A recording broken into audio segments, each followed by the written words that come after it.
See you later.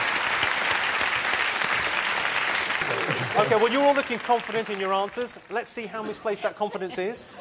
First off, I asked you who Prince Charles called awful. What did you put?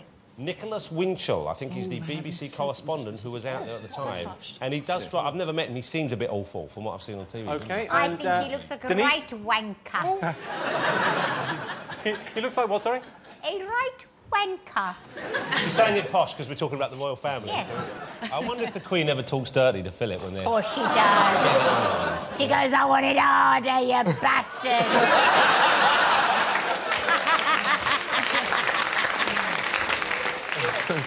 It's not Nicholas Winchell. Huh? It's Nicholas Witchell. Yeah, well, we got Winchell. You put Winchell. No, we haven't. It isn't working very well. Rob, you know fully well he's got a speech impediment. We'll be having a go at him. You're giving Jonathan points just from sympathy, and it's not fair. You both get a point for Nicholas Witchell. I'm afraid you get nothing for the press. OK, I asked you, what were Richard and Judy chatting about? What did you put?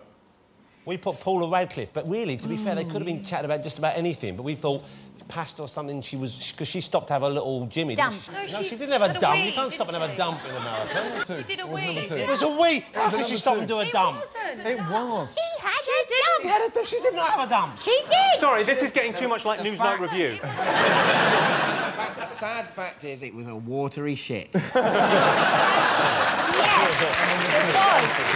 it was. Oh. Well, Paula Radcliffe is the correct answer. Gordon and Rob, I noticed you didn't enter Paula this. Radcliffe. Okay, it was Paula Radcliffe. Oh! Either taking a pee or a dump. We're not entirely sure. It was a wee. I tell you what, if you think that's bad, you should have seen what the guy in the rhino suit left behind. OK, I asked you which restaurant had been named best in the world. OK, let's ask Gordon if he knows. Flat. Yes. Amazing guy, Heston, and he runs a restaurant called The Fat Duck. And do you rate him, Gordon? That's what we want to know. Yeah, no, he's a cool guy. Yeah, he's quirky. Snail porridge. Snail porridge? Snail porridge. Smoked bacon ice cream. And he sort of poaches meringue in sort of liquid nitrogen. Oh. It's just this sort of dodgy trolley that, you know, it's pushed out on, thinking, fuck, if that wheel falls off, your fingers have gone. Oh, no, Ramsay. It's on a the trolley. The trolley was perfectly stable the night I went. Don't try and put people off from going to the best restaurant in the world based on the level of their trolley wheel. Smacks of desperation, frankly. And we expect better of you, you big, big girl. Denise and David, have you been to this place? No, I haven't. No. He's a cool guy. I don't like the idea of the smoked bacon ice cream. Do you like bacon, Denise? I love bacon. Do you like ice cream? This reasoning's going to be flawed anyway. Do you like bacon? Do you like ice cream? You're bound to like bacon ice cream. You're bound to like chocolate sandwiches. What's the problem? I happen to like chocolate. We all like sandwiches. chocolate sandwiches. Well, that's insane. You're all mad. Chocolate sandwiches. I like my bacon hot. You like your bacon hot? You probably do. Everything sounds vaguely sexual. Yeah, I like my bacon hot. Although when you say it... Yeah. Fine. You've put the duck at Bray. I think we can give you that. Yes. Such a great restaurant. Apparently, even the Foxes have got a 3-month waiting list for the bins. Oh, thank you, Bob Monkhouse.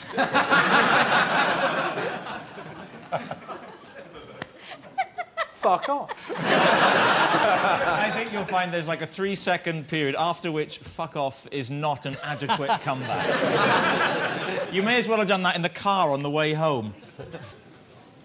Fuck off. You've had a big year, haven't you? Yeah, it's a very big year. You spent some time in the States, I believe. You've Yes. made it big. Yeah, it went down very well. What do they make of you? Because they're not... I've done some work in the States and they don't like the swearing one little bit. It was very hard to get the cooks up to speed with your sort of terminology and, you know, toss Pan and oven and things like that. toss pot. What is a Wanker. toss pot, exactly? So just a guy is absolutely fucking useless, to be honest. What, and they just didn't understand? So you were calling them a toss pot and they're going, well, I better find it. Where is it?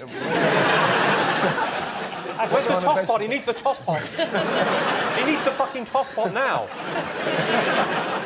Question 4. Charlotte Church, of course, asked the question. It would be rude not to go back to her. Let me just recap. This was the story of a Welsh fan and what he did after the game. Jonathan, you've got... Cut his bollocks off. We agree on that. No, how did he cut cut his bollocks That's off. what happened. I know you don't like the idea, but that's what he did. None of us like the idea. He used scissors. He used pliers. So Household he actually pliers. sort of dragged his bollocks off. Were It they took dusty? him... OK, you know what? This is going to make you feel a bit worse. It took him 10 minutes.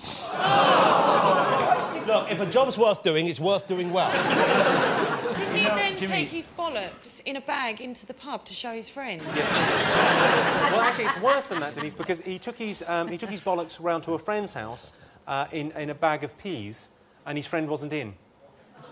Imagine how disappointed you'd be. Came back later and said, blimey, Bird's Eye are getting adventurous, aren't they? You know, Will you give me one for Willie? It's all the same thing once you're down there, isn't it, really? I'll tell you what, I'll give you Willie if Charlotte says Willie. Let's Yeah, go, all let's go by her answer. Well, he cut his own Jacobs off with a blunt wire cutter. Yes. Now, in Wales, we call Willie a Jacobs. Oh, we've got a picture of the man there. That's the man posing for a photo in the Sun newspaper Oh, for God's sake. with a pair of pliers on the toilet he sat on while he chopped his testicles off. I love the fact he's posing for a photo, quite happily. One of the most traumatic experiences of my life. But I'll tell you what, we'll have a photo, get some pliers. It was a bit like this. And his shoelaces are undone as well. I want to be careful. What's he going to do? have an Trip accident. over and hurt his knackers? I asked you who the piano was drawn by. What did you all put? well, initially you said Elton John, didn't you? No, I didn't. Well, that was just word association, wasn't it? You saw a piano. Yes. Are you suggesting that Elton John would be a ridiculously stupid answer? Because if you are, talk to Gordon and Rob. You didn't actually put Elton John, did you? Yes. We think it was the piano man, who I think was either a Polish fella or Russian fella, who was found it's wandering that on the chap. beach. It's that chap, And they yes. didn't know, and he didn't speak, so he drew a piano, and they said, oh, he must be a genius at piano. And it turned out he can't play the bloody piano, but he can really draw one well. We put the piano man. OK, now, no Oh, points sorry, because hang on. the piano man is Billy Joel. His real name is Andreas Grassol, but he's known as the Piano Man. I will accept the Piano Man, of course. Thank you. Question number 6 Jordan and Peter. was the Jordan and Peter. I'm sure you all got that right. Yeah. Yes. Yes. A whole new world, a whole new world, a whole new world. Let's move on to our next special round.